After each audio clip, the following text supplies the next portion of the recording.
後静岡県に上陸する見込みです。東海の沿岸部などを中心に東寄りの風が非常に強いです。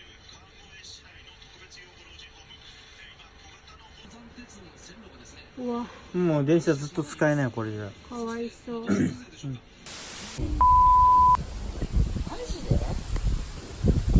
昔からその辺変わらずだよね。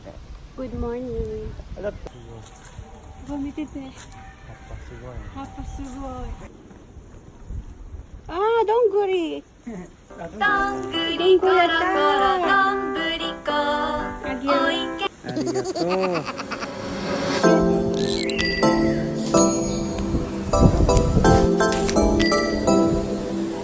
でもあれだね。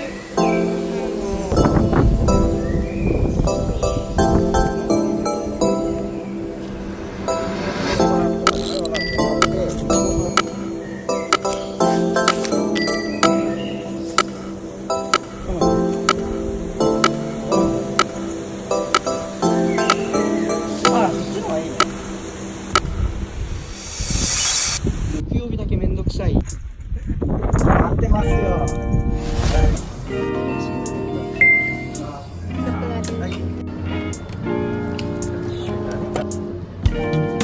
クランキーもう少々お待ちください。はい。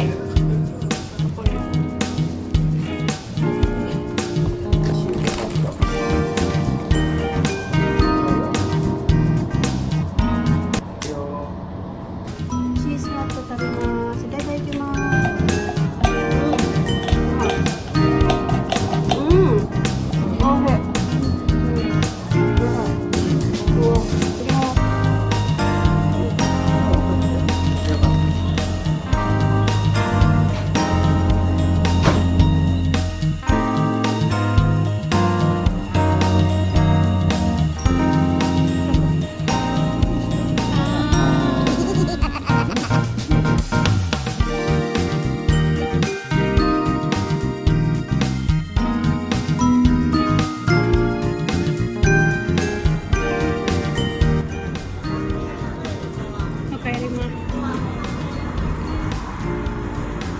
おいしい。